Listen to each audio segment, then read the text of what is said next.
Hi everybody, Chris Petri here, and we're going to do a quick video on tracing with acetate. It's a plastic film that artists use, professional artists. I know I've had projects where I've needed to maybe create a painting and I needed to trace a very complex subject matter, and I didn't have a lot of experience with it, but I still had to make the let's say the deadline for something that someone needed for a project, some type of artwork, poster, painting, and so forth. So I do use it if I have to help me along with my artwork and something I might be doing a project or something difficult too. Sometimes like working with figure work and things like that, portraits and the human form can be very difficult. So sometimes it's helpful to use some plastic film. So what we'll do is, there's a farmhouse here. And what we'll do is we'll take our, it's called, actually the brand I use is a Duralar. So it's a Duralar 0.005. I'll zoom in here a little bit so we can just see the brand name of it. I'll do a little better with my focus here too. So the brand is Duralar, and the film, the acetate plastic film, is 0.005 thickness. So that's what I use. It works great. I bought one pad of it, and I've had it for like 10 years. And I just trim down the pieces as I need them. And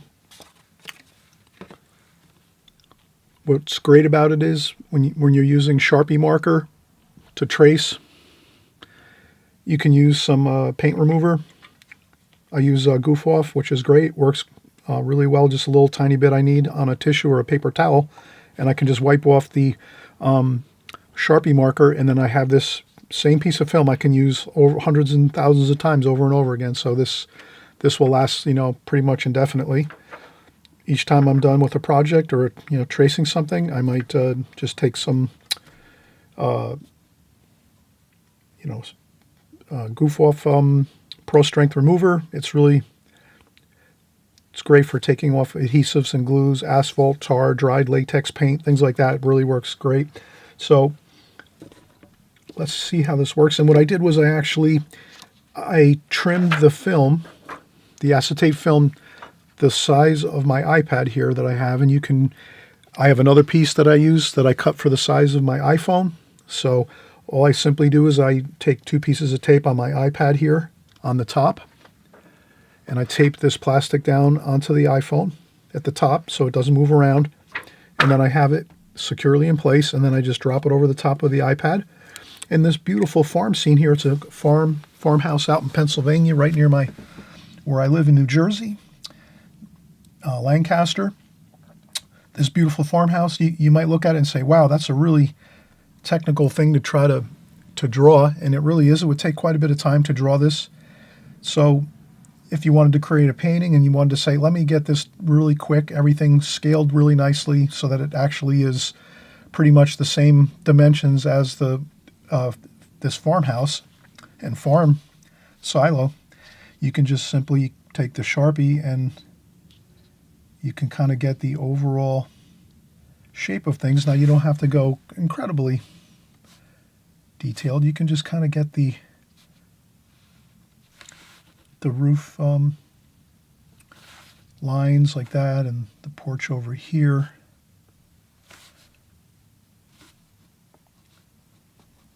I would say the trees and the shrubs and things like that, you can probably let those go. You might not need to do those. You could, though, if you wanted to really. But I would just get probably these lines here.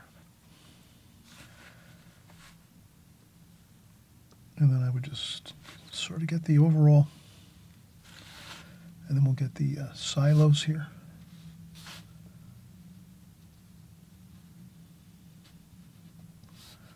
Like this. Some of the trees over here. There's another roof over here. like that. And then also too, if you wanted to get some more details, you could use even a finer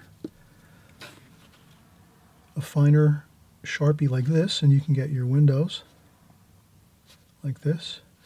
What this would do for you is, even if you're pretty solid with your drawing, you could actually move much quicker through creating a painting of this type without spending a ton of time measuring. And so you could almost just get things kind of traced out on this film. You get your windows like that.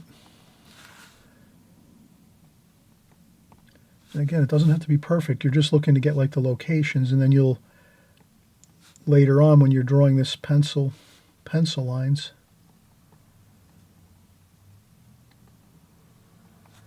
when you're doing the pencil lines on your watercolor paper, then you're going to be fine. You'll kind of tidy up areas that need to be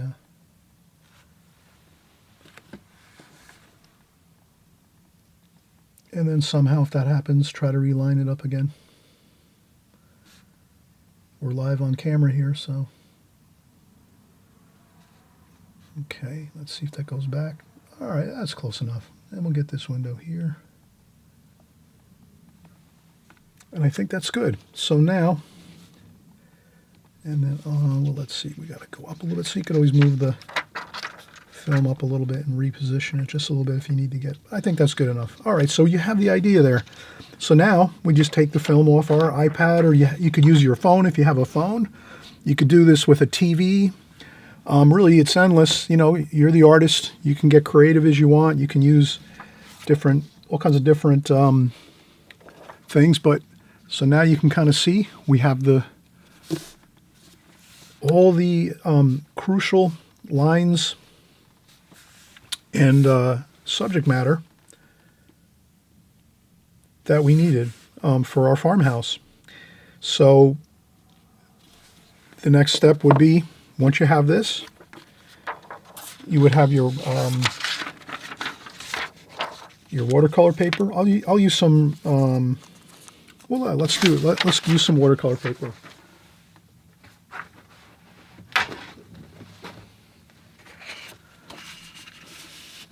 So I'll put this watercolor paper here, and I'll tape it down.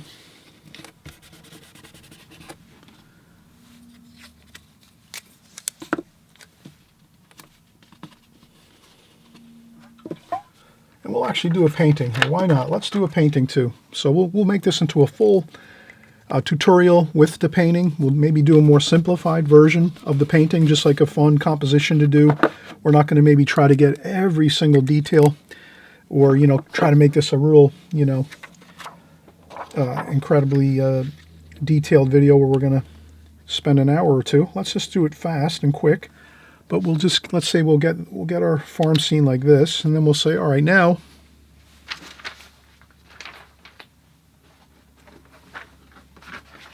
we try. Let's try to see if we have, that might look good, right? That is really nice. So we have a mat that kind of works with this. How would it look with this? Probably too much negative space around this with this mat. So when we trace from our iPad, we sort of are locked into a smaller painting, really. That looks really good.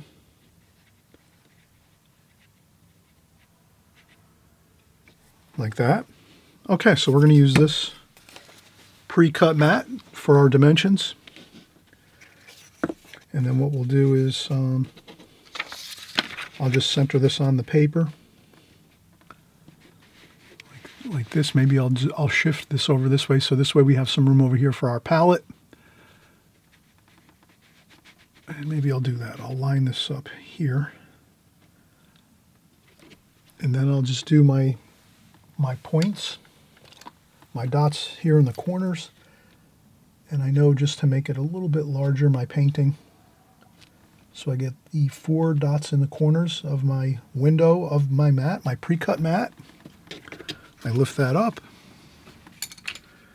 Then I just take a ruler, and what I do is I just make sure I'm a little bit larger. So I kind of just make a few hash marks out from those original points that we made here, these dots. And then I'll just take a ruler and just make sure that we're like that. And we'll go across here like this, and up here like that. So I just want to get my borders correct around the painting so that I feel comfortable that when I'm painting I'm not going to be, see, we have plenty of room now. We can move our mat around if we have to, and we have a little extra space, so we'll paint a little bit larger than the window of this pre-cut mat. And then we'll go here and we'll take our acetate paper, and we're going to do the same thing. We're going to make sure we have our, I use the 3M tape sometimes, or the frog tape, which is the purple 3M tape. Works perfect. It's got low tack, so it really lifts up easy off the paper, so you won't tear your watercolor paper if you're using the 3M purple tape. And so I'll set it here like this. So it feels like it's setting down like that in the picture. We kind of don't want this floating up like it's floating out of the picture. We'd want to have it kind of resting toward the bottom of the painting. And then now we have it taped up top. The next thing we're going to do is, I'll take a quick break now, and then I'll come back and we'll trace. We'll start tracing underneath our film by just lifting it up carefully and getting our points and our tracing underneath the film, the acetate film. Okay, so we'll be right back in just a second and we'll get started.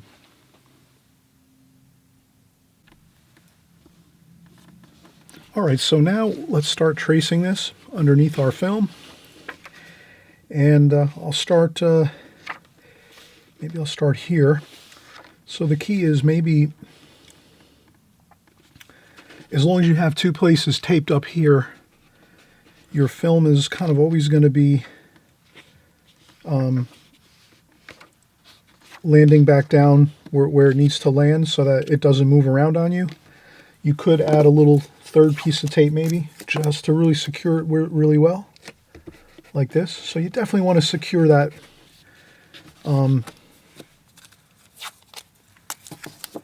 film to your watercolor paper, and you definitely want your watercolor paper taped down too so that it doesn't move whatsoever at all. And then you're set. Then it's just a matter of,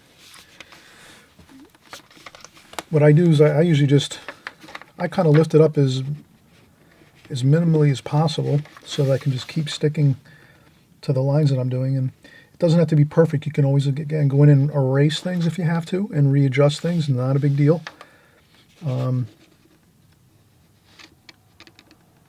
You can kind of just move it around. It takes a little bit of practice, you know, but it's nothing like rocket science. It's real pretty simple. And you just keep moving. If you can kind of keep your pencil, it's almost like, I find that if you just rest, take the pencil, get it about where you need it, the pencil tip, the point of the lead where you need it, and then you press down the plastic so that it's just touching the top of the pencil, and then you kind of get your line at that point right there, and then you kind of keep following it over. So you're almost like barely lifting up the film as you go, just to trace underneath it.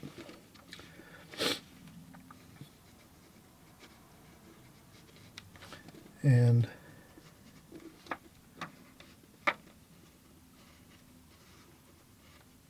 again, it can be pretty simple once you do it a little bit.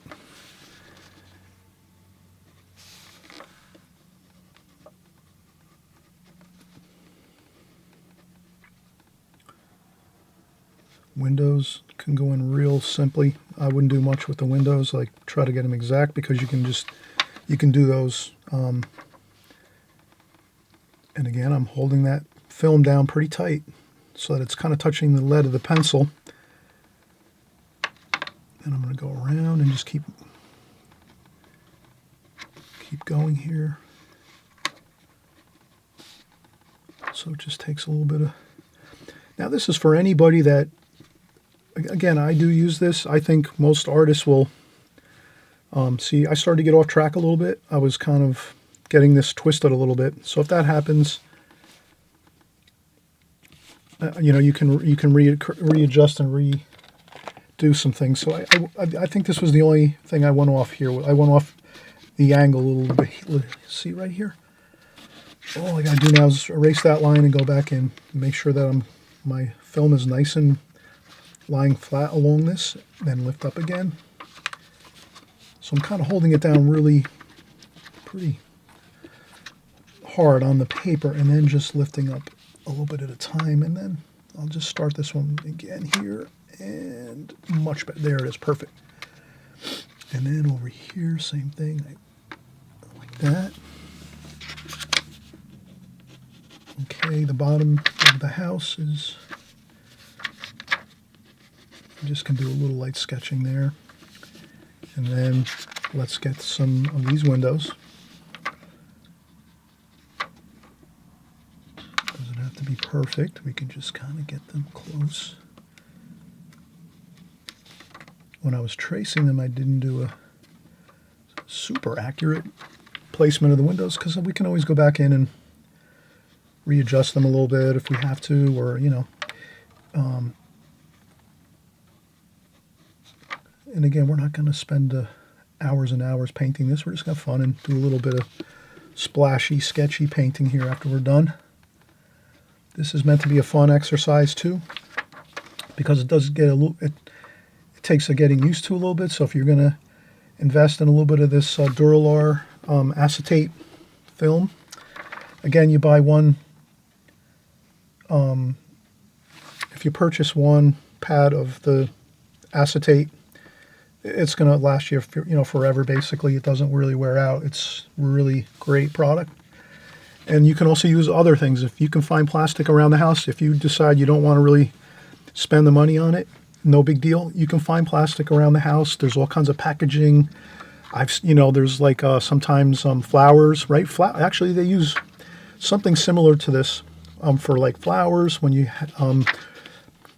see flowers sometimes, bouquets of flowers delivered and things like that. So no worries. You can also find other creative solutions to this, or creative ideas, if you just don't want to bother ordering things and all that and going online and all that stuff.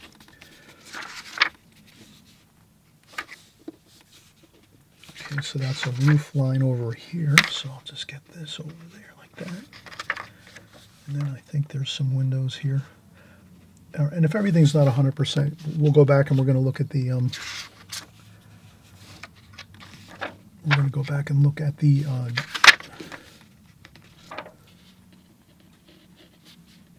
we have some pipes along here. Okay, that looks pretty good. So basically we have the whole sketch done already. And I'll get these few vertical lines here, these plumb lines along the side of the house. And I'll tap on my photo so I can kind of see some other details.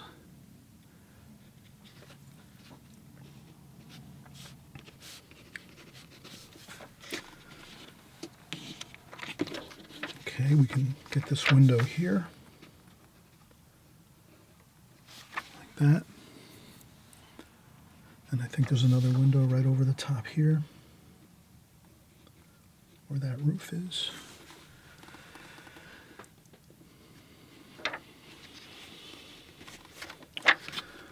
Okay, then over here we have a shed roof,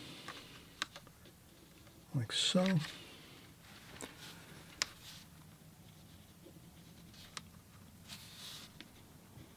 And we have that coming down there. And we have a porch here. And some steps over here, it looks like. And there's a lot of grass and weeds and bushes and things all around this house and this farmhouse here. And I think let's keep it at that. That's pretty good. I think that's, I need one more line here for this roof line. So I needed to get that, and also this. So this is where, when you're kind of finishing up your sketch lines, your tracing lines, you kind of lift up and you look at it and you kind of see if you have anything you might be missing for your sketch. But I think this is pretty close to what we're seeing here.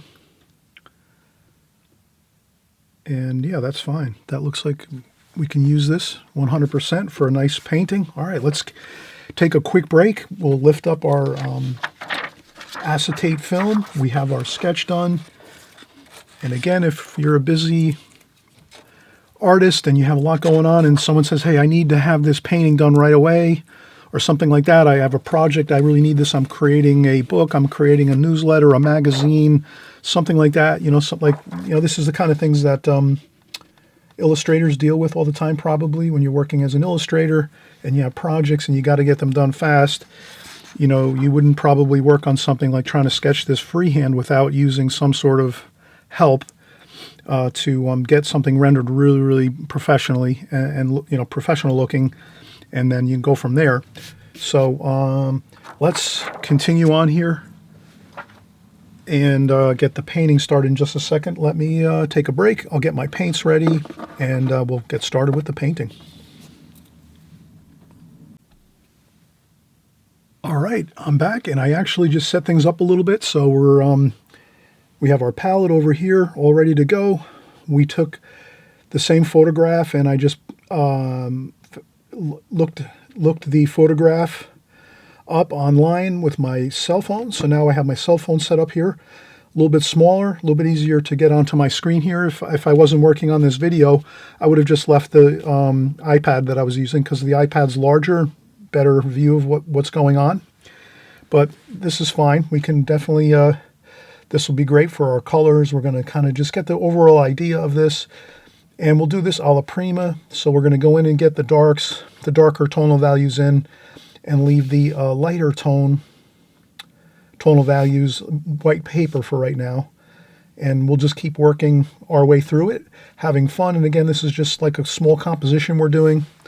Let's see how it goes. We'll use some round sable brushes.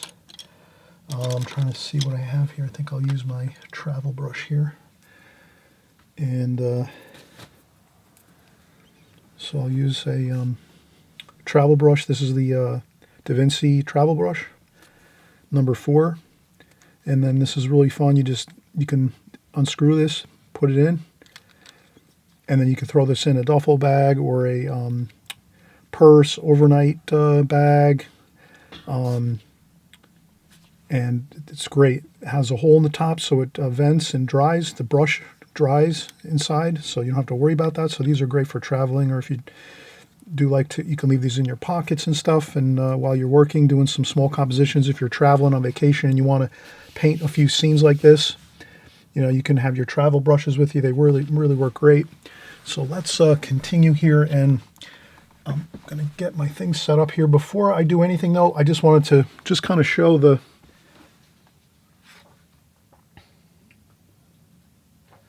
You could save these too. You could save these if you buy or whatever plastic you do use.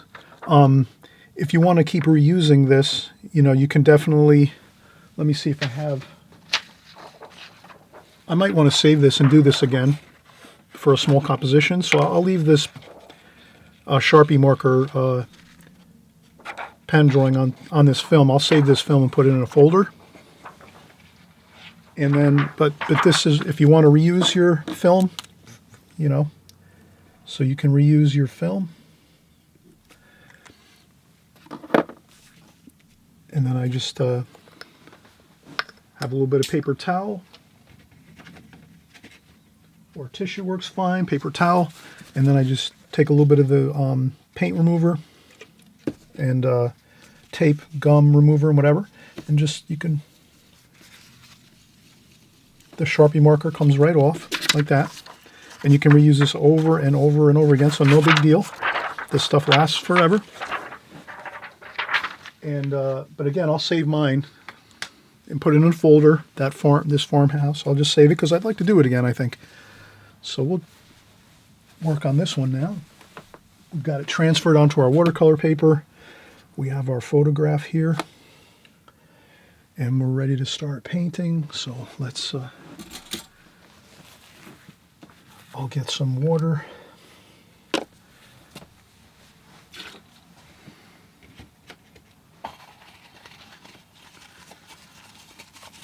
So I'll set up my, let's see if I have room up here.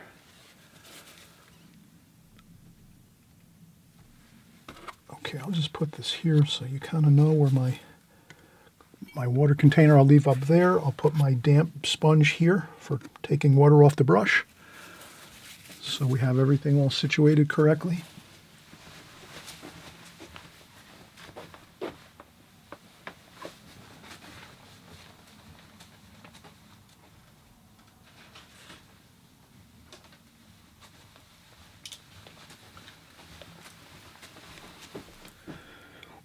Some fresh water in the water container.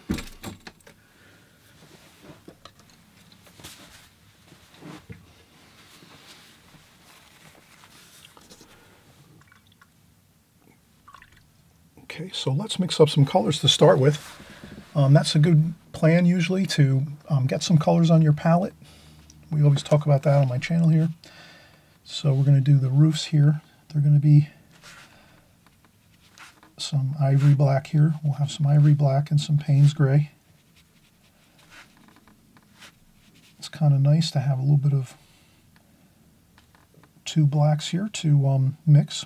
So you have a little bit of variety in color, and maybe a little cerulean blue over here too. So now I'm kind of looking at the roof and saying, all right, this roof here has kind of got more blue in it. I see more like a bluish green. I might take a touch of green in there too. So kind of like a blue-green.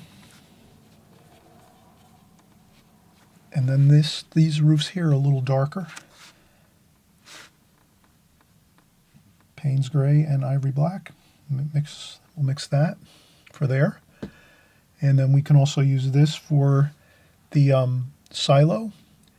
And we can use these for the darks in the windows. We'll mix some red for the barn over here. So let's do some alizarin crimson. And again, we'll mix up some different, we have lots of reds here. Let's use them. So we have alizarin crimson, rose madder, and cadmium red. Let's get a nice variety of the red colors, even some burnt sienna. And then we'll take a little touch of blue, cerulean blue, maybe a little cobalt blue, maybe a little purple too. We'll kind of mix up some purple in there and blue with the red. So we kind of we have like a good variety of warm and cool, cooler with the purple and blue. Cobalt blue, ultramarine violet, which is my favorite violet color. Winsor Newton makes that. I use mostly Winsor Newton colors, I would say. I think 50-50. Winsor Newton and Holbein are my two favorite paints. I'm just used to using them all the time for many years, so I stick with them. They really seem to work out great. But there's lots of great paints out there. I'm sure I know all of you are using different colors, different paints. Some of you have definitely left me comments, I know, over the years, letting me know that you have some really interesting paints too. And I try to, once in a while, I'll try different brands too. If you recommend brands, I usually try them. So I do have extra, actually, paints that I have that people have mentioned are good. So I do also change brands sometimes if I have it. And I'm going to start getting that And again, this is like a fun composition to do.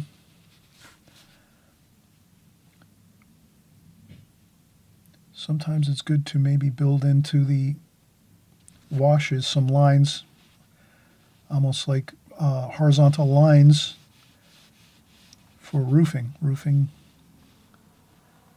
you kind of can see the horizontal lines as well as some of the vertical.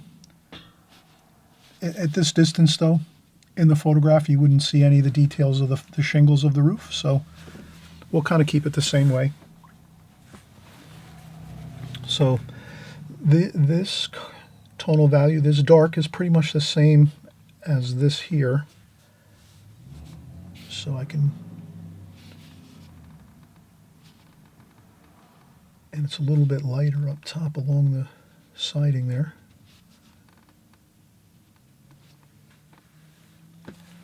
So I'll take the damp brush and dry off a little bit of the paint and kind of make it lighter over here.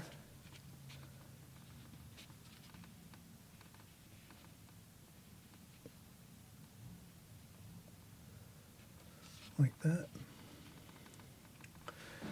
And then over here, the sunlight is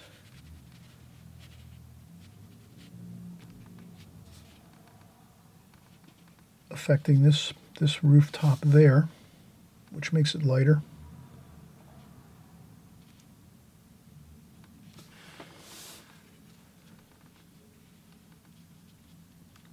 If you can find some areas that maybe have a little bit of minor changes in tonal value, you can sometimes try to add that in there. It looks a little better.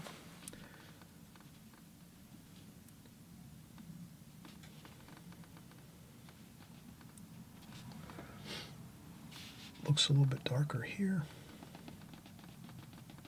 Like that. And then I'll rinse off the brush, dry off the water, and then just maybe a little bit of a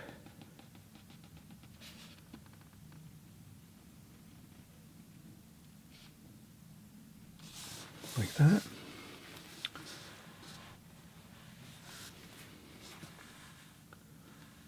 All right, so that is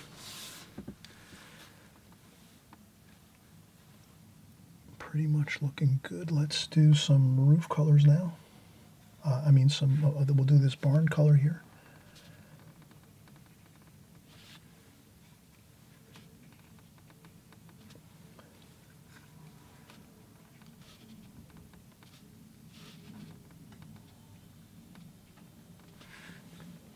And then I don't mind if it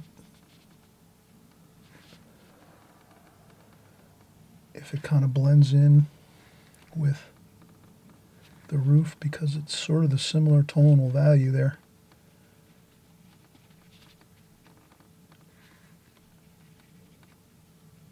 Here I'm going to leave that. And I'll dry off the brush and just kind of blend that in a little bit.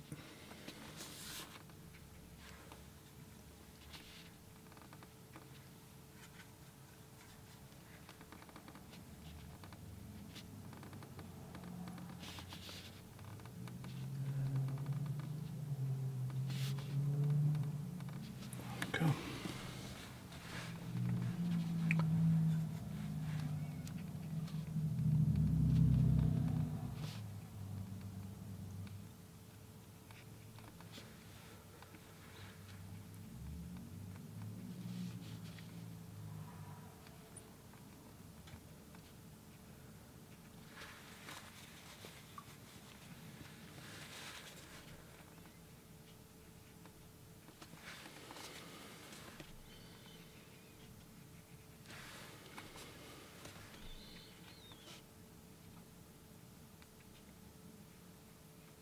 And I squint and I notice it is pretty close in tonal value, this and this.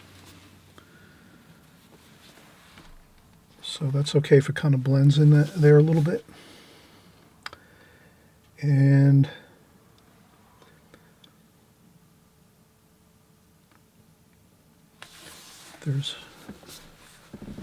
we'll work on the windows, but let's do the silo. So the silo is a little bit warmer in color. There's a little bit of raw sienna maybe in there.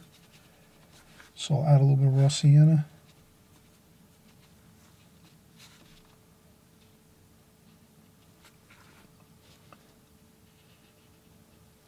And the light is pretty much, I think the light is coming from the left this way. So there's a little bit of a shadow over here. So I'll put a little bit of a darker shadow on this side, just a little bit.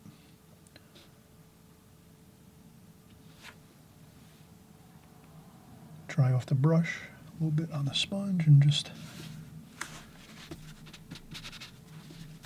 have a little bit of a, and then if I can, I'll put in some just very subtle, there's like iron metal rings that go around the silos to give it extra strength. So those are there, just a little bit of detail but not too much. And then we have the shadow under here, and then more the same tonal value up top, and it's darker over here on the right side. Rinse the brush, dry off the water almost completely off the brush, just so it's not even, no, the damp brush is fine, and then just smooth that out a little bit there.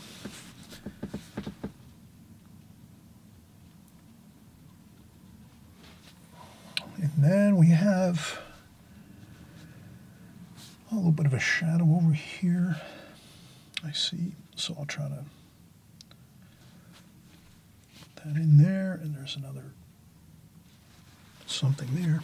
I try to put in a few of the details anyway. And there's a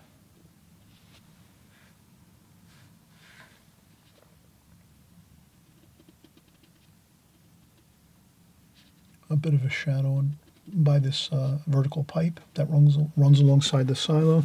That's good. Maybe we'll start to just add a little bit of sky wash here. I'll put some blue in this here just to make it kind of blend in with the sky. And I'll just kind of make a little bit of a tie-in with the silo with some sky wash, just to have that. We'll come back in and do some interesting clouds, but we'll just kind of do that to blend in a little bit of the sky with the silo. It kind of makes a nice feeling of things blending together and not maybe having that cut out pasted look. And I think we're going to do this over here. This rooftop is quite light in tonal value, so we're just going to use a little bit of tone there.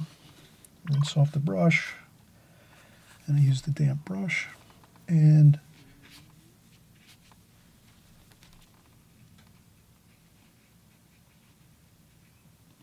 that's a very light tone there.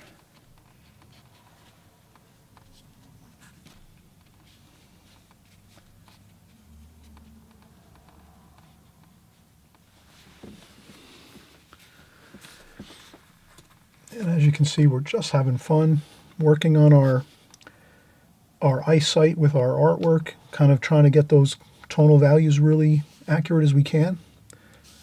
We're going to continue working here. I did notice that in this drawing here, or in the photograph, this porch over here is, it's more or less over here.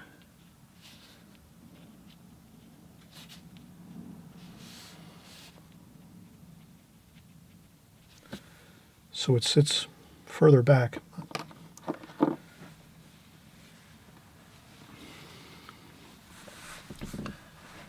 And what else do we have here? Okay, I would say maybe we'll do some greens.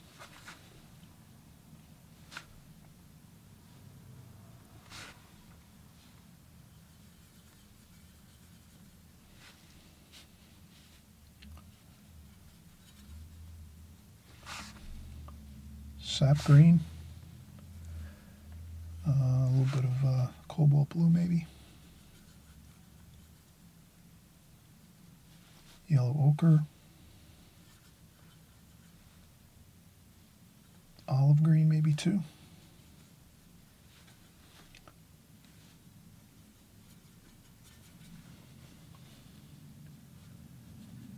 And then maybe the cooler greens that are more blue, that's the shadowy part of the... And there's a little bit of burnt sienna in that too, maybe. Maybe a little bit of alizarin crimson too. I'm just looking at the bushes around the house here. We're not going to probably do everything. We're just going to have a fun time just doing a quick sketch of this. And maybe we'll start up here. And we'll do some, this looks like a dark green here. So there's a tree over here right along the house.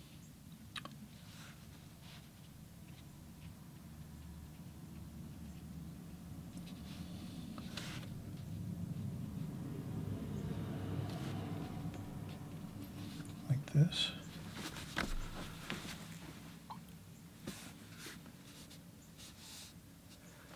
Maybe we can even get some lemon, cadmium lemon yellow, and add a little bit of that.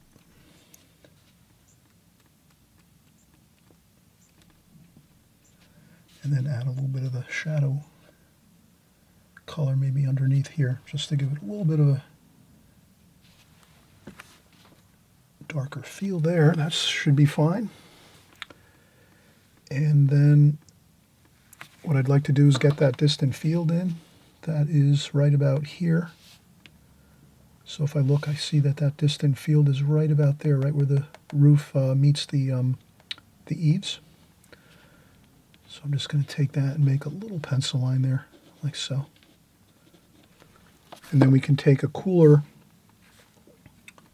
green. So we'll take some green over here, add a little bit of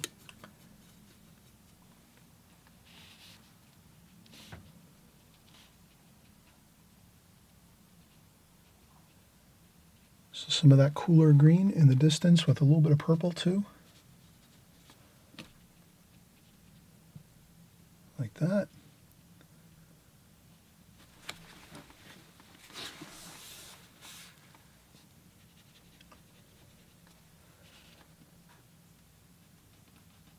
So these are very light in the distance. To get distance, we just go lighter, more misty and lighter looking for our washes.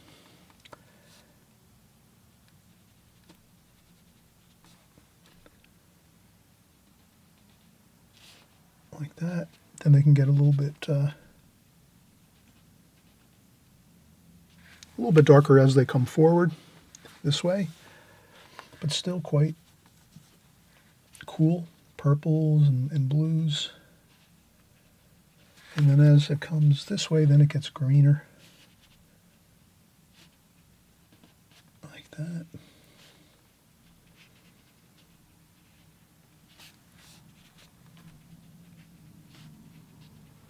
And then more warm greens with more yellow in there. And that looks pretty good. Just to kind of, again, just we're trying to work out some, looking at the photograph and trying to see if we can match pretty close the tonal values. All right, let's take a quick break. We've been working quite a bit. Okay, so let's take a quick break and we'll continue on with some windows and more bushes and trees and sky wash.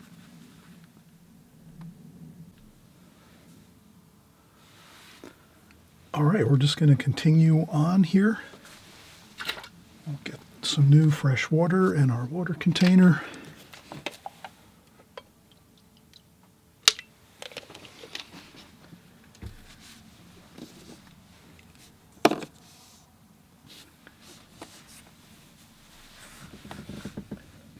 I might continue across here and maybe get some more of these. I'm going to probably change my water very soon.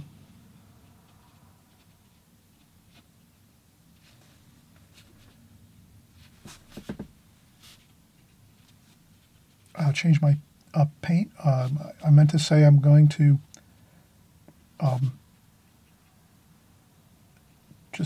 I'll tidy up and clean my palette up here just to make sure I don't keep mixing over the same colors over and over again. It's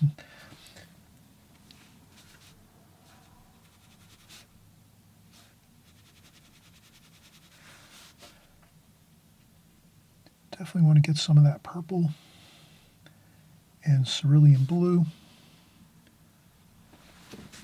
Lighter washes.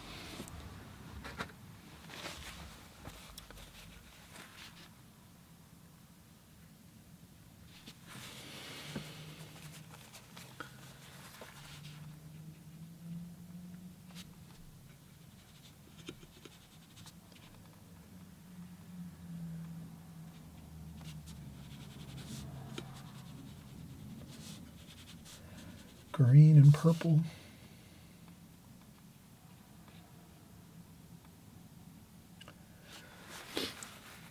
Good distance colors, and then there's a little bit of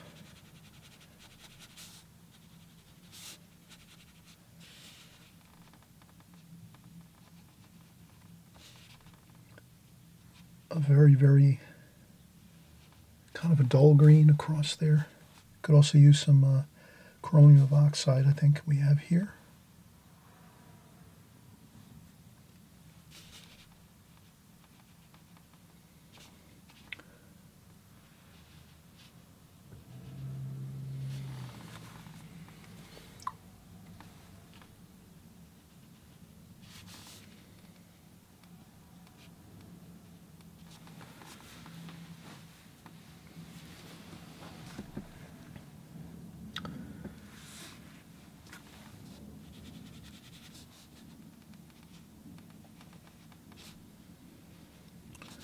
I'm just doing the fields here.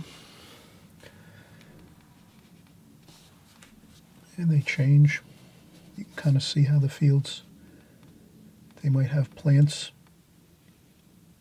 in one section, and then they change, and they have another grouping of plants and vegetables and things in their fields.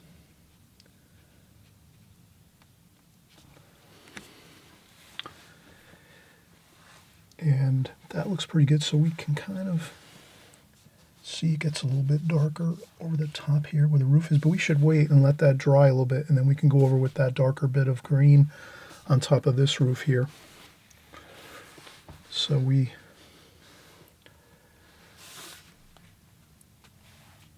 have this field in, some of these distant trees.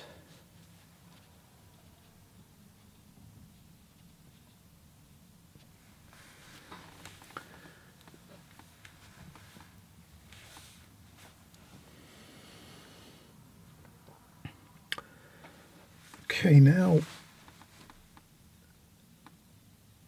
I think we'll do some of the windows here. That'll be good. Let's do some windows. That's going to be since we are doing really dark colors here, cerulean blue, I think, mixed with some of the black and the green, we should be okay with the colors in the palette.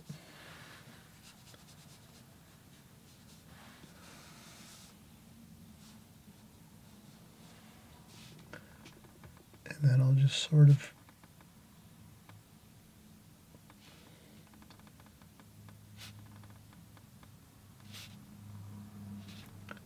and I'm going to kind of go through this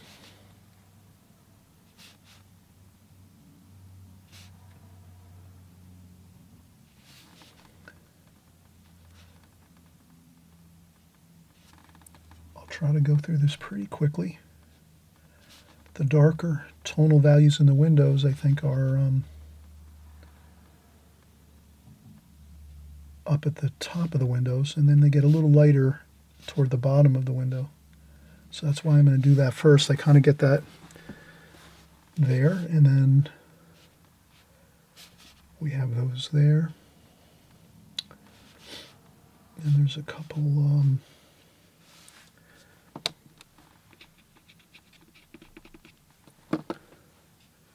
so I'm looking at these. That's there. This is here. There's a couple small windows there.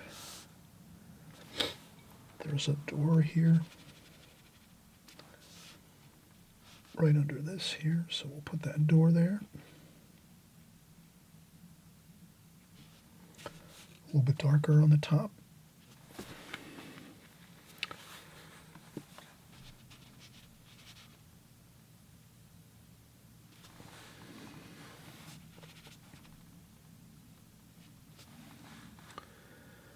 And cerulean blue. I think that looks good here.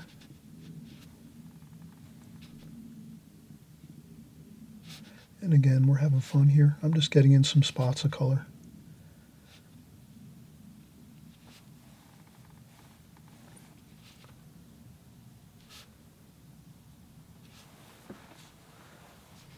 Then I can go in and if I see anything,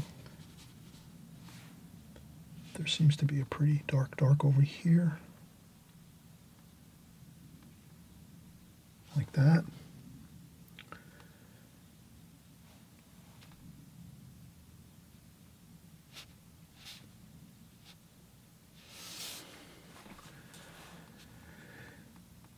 Looks pretty good so far.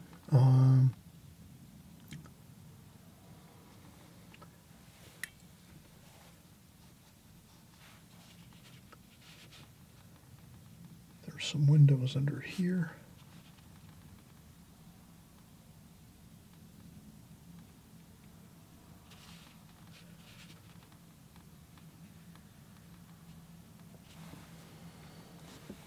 Bit of a shadow under there, and there's some shadows under here too, under the eaves of these roofs here.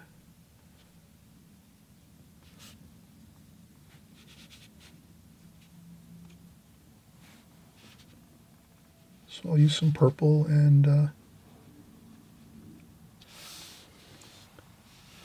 it's a very fine line here, so I'm going to just try to get those. Then it kind of lightens up a little bit here. So more or less a cerulean blue look. And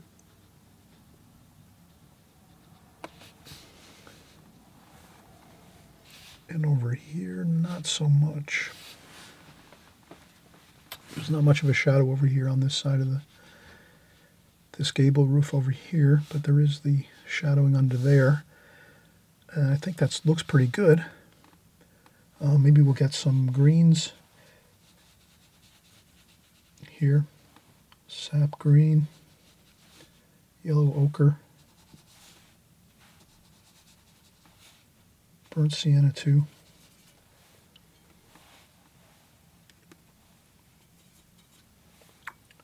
Alizarin crimson too, just a little bit. We'll kind of mix our greens for our bushes here. And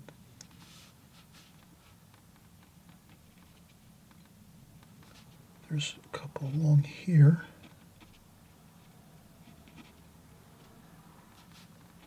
So I'm going to just kind of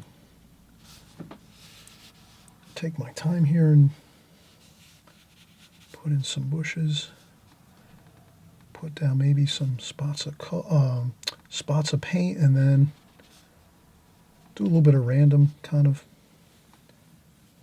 color, maybe a couple splashes, and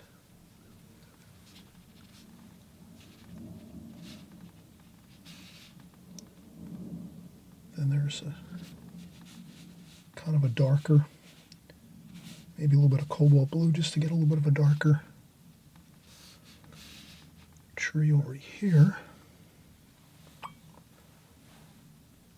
I tap off the water so I have more of a damp brush here. Then it looks like there's some lawn over here. And what I think I'll do is, we're just having some fun here. I'm not going to go super.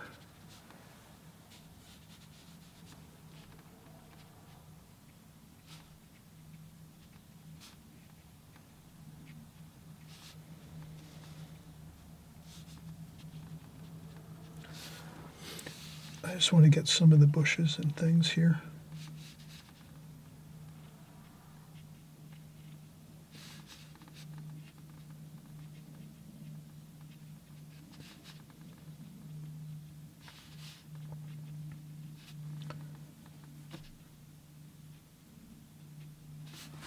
And I just try to follow those patterns.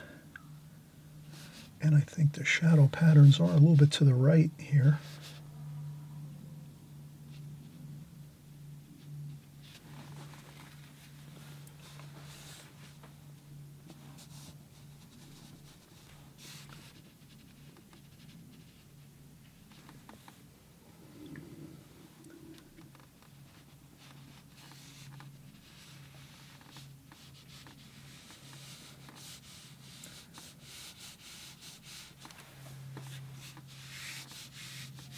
And that's what I'll do there. I'll kind of just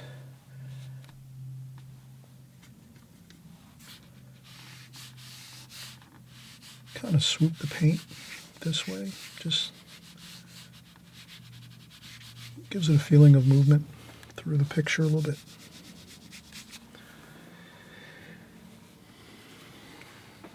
And I think that's pretty good. Let's do a little more with the sky and we'll call it a day. I also wanted to just do a quick, I notice here we have a little bit of some color there and some blue. Touch of blue there.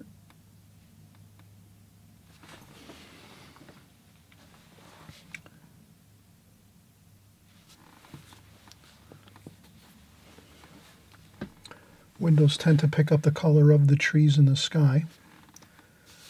The glass on the windows, those tend to be blue and green most times.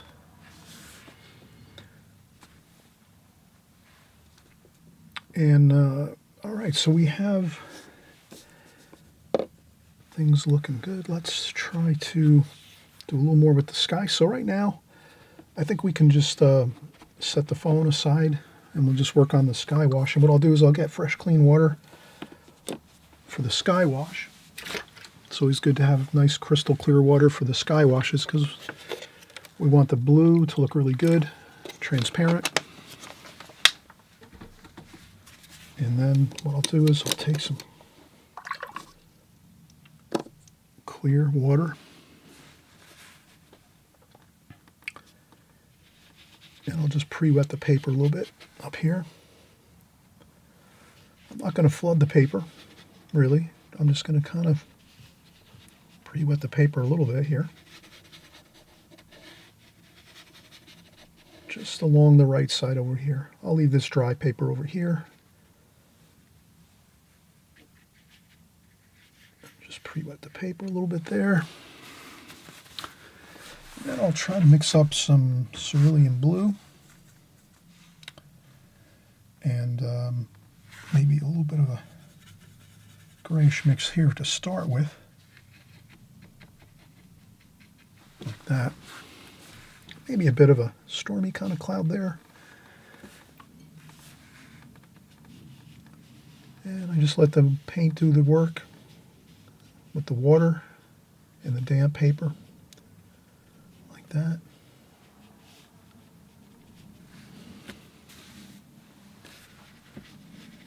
And that may be all we need, really, just to get an indication of some sky. We're just having fun here. We're painting.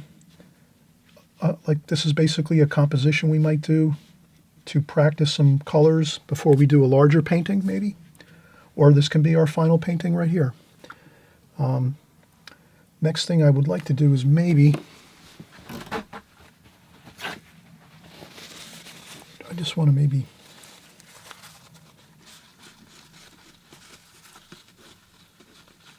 clear a bit of that there, and I'd like to also soften this edge here.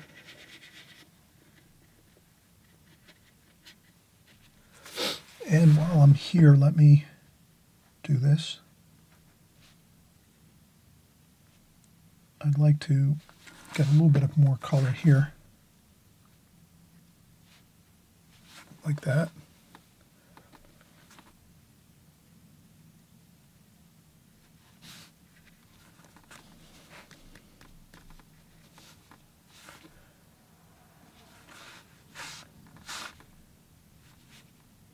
just a little bit more there, just to kind of highlight that spot. And then I'd also like to get a little bit of orange.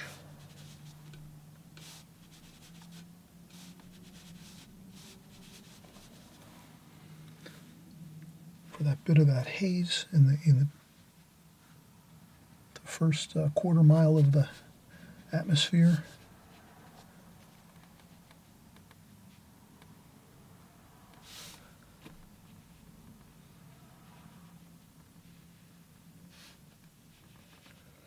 And what I'll do is, once I get that little bit of cerulean blue, just the tiniest amount of cadmium orange, then I'll rinse off my brush really well, dry it off on a tissue, so I just have a damp brush, and then just blend that up into the white paper there, just so it kind of has a softening there, so there's not like a line so much. And that's really what we have here, is a lot of just fun practicing our colors. Maybe this is just a fun idea of practicing a painting we're doing for a project or something, and maybe we'll do a few more. I think a little bit of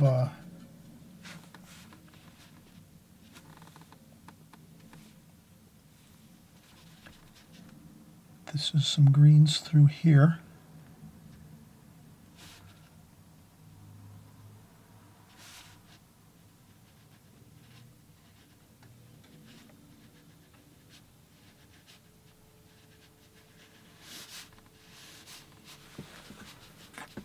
That.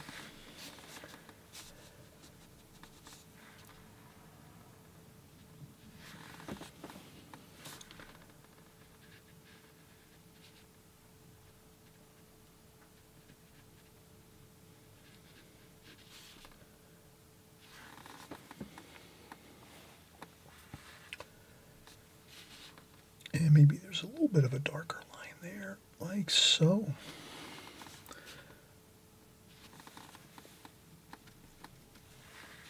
And I'll just soften that up a little bit. I wanted to make that a little more of a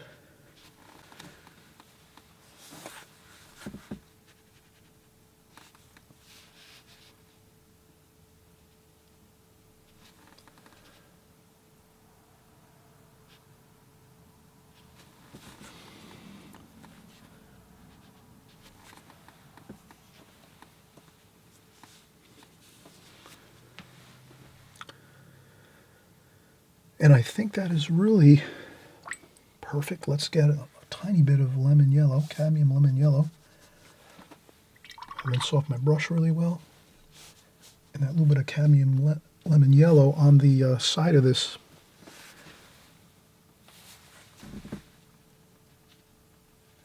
house here is really going to look great.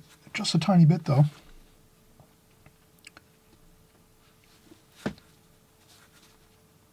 And a few spots here and there, not everywhere. I would just put a few tiniest bits of some cadmium yellow lemon.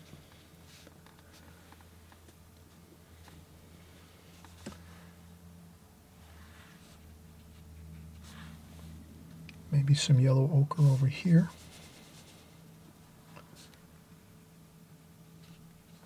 There tends to be a little bit of a... And I think that's good. The only other thing I can imagine is well, sometimes I'll see a spot too that I need to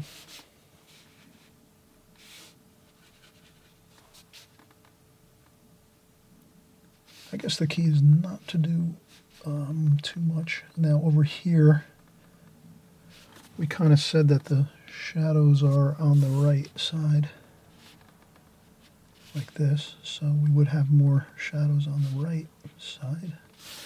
Just something I guess we can keep in mind as we go.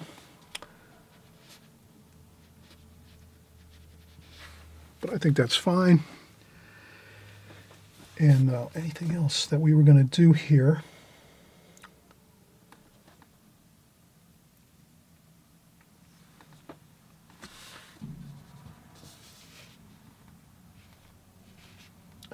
pretty good actually over here.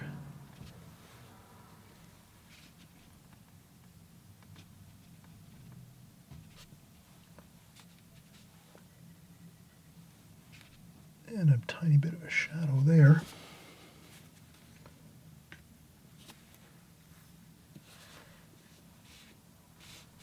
Purple and some blue, cobalt blue. Shadow there maybe.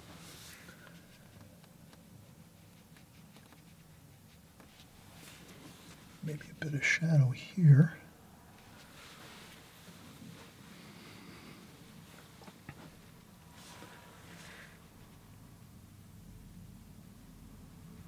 I'll blend that in a little bit.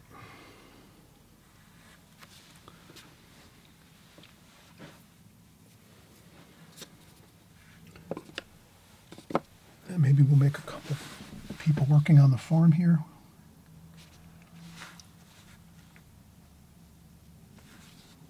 Okay, somebody over here.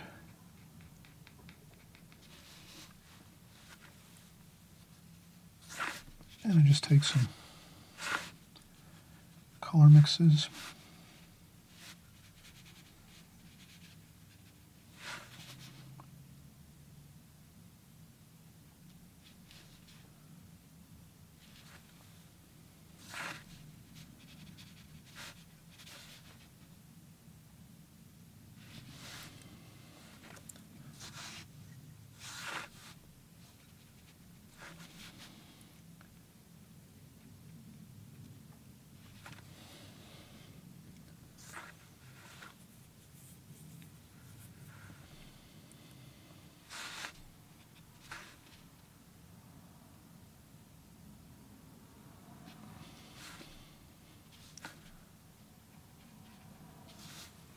Okay, so we have maybe a couple people here. Let's do another maybe.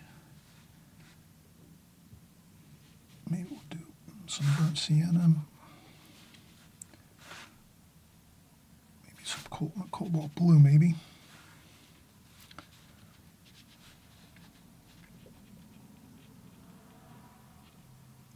And we'll do somebody over here in the shadow, maybe a couple people.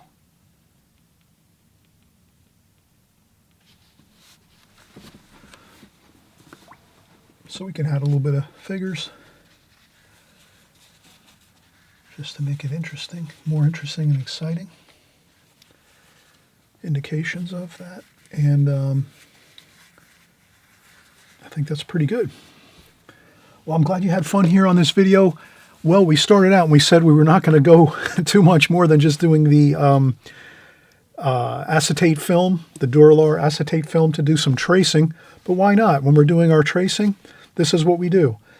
We can get this barn here, and let's say we wanted to create 4 different color schemes for this beautiful farmhouse scene. You can use your acetate film. You can use this again, take another sheet of watercolor paper, put it on, trace it out, just like we did in the beginning, and you could create some different looks. You might be able to do like an autumn scene where you have some autumn colors in this painting.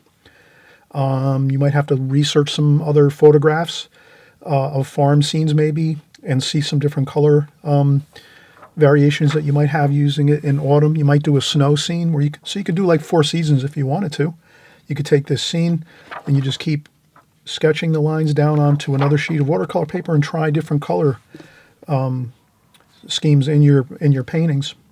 And you really see it's really fun to do that. You can kind of come up with some really cool color combinations. You can even make some notes on what colors you used throughout the painting and have some fun with it too. So glad you're here and painting with me. I always mention, if you haven't subscribed, on the right hand side below there's a subscribe button right down below here, and basically that's just, you won't lose track of me. Next time you're on YouTube, you'll see that on the side of your screen you might see my new and latest videos that are coming out. So you'll have those and you can watch them and check them out. And if you'd like to work with me and work along with all of us, you can do that. If you don't see something you like, the next week you probably will, because we're always doing different subject matter. We'll do farmhouses, and sometimes we'll do seascapes and lighthouses and flowers. We'll do some city scenes. We'll do architecture, houses, buildings. We do all kinds of watercolor. So you'll always get a kind of a good general working knowledge of all the different subject matter that's really out there that most artists paint, that you see out there in the world of watercolor. So again, I'm so happy you joined along, and we'll see you soon on the next video. Happy painting, everybody.